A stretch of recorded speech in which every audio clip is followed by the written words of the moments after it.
Sultan Agung tercatat sebagai raja terbesar Kesultanan Mataram. Ia berkuasa selama lebih dari 3 dekade 1613 hingga 1646 dengan menguasai seluruh Jawa Tengah dan Jawa Timur termasuk Madura.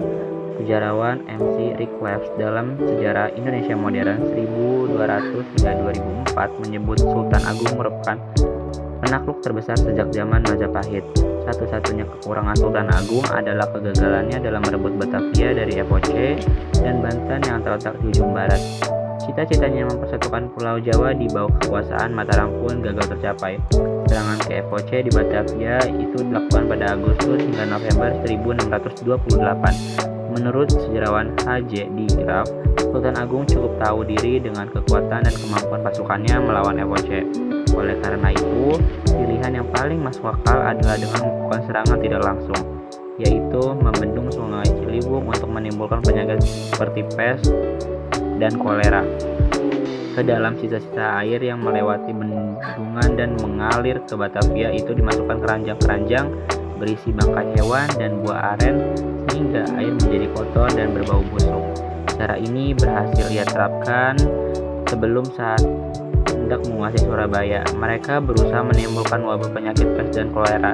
Tulis W.A. Ana dalam Hikayat Jakarta. Untuk itu dipekerjakan 3.000 orang, namun kemajuan lamban karena mereka kelaparan dan kondisi serba kekurangan. Di kalangan pasukan Mataram sendiri beratus-ratus prajurit itu sakit dan meninggal karena wabah pes dan kolera yang menambah penderitaan mereka. Strategi yang dipakai telah menjadi senjata makan tuan.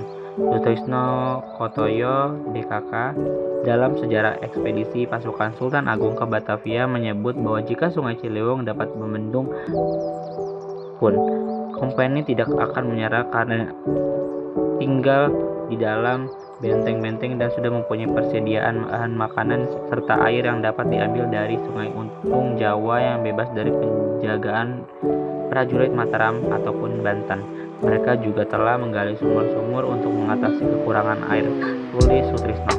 Menurut sejarawan Adolf Aukan dalam Tempat-tempat Bersejarah di Jakarta, serangan kedua Mataram pada 21 Agustus hingga 2 Oktober 1629 yang disiapkan lebih lama juga gagal.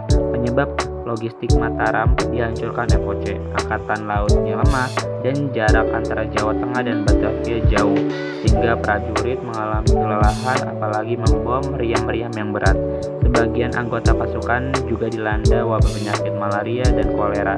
Namun kurang lebih 50% angkatan perang Sultan Agung mati karena kelaparan, sakit, kecapaian hukuman, dan peluru Belanda, tulis Aukan.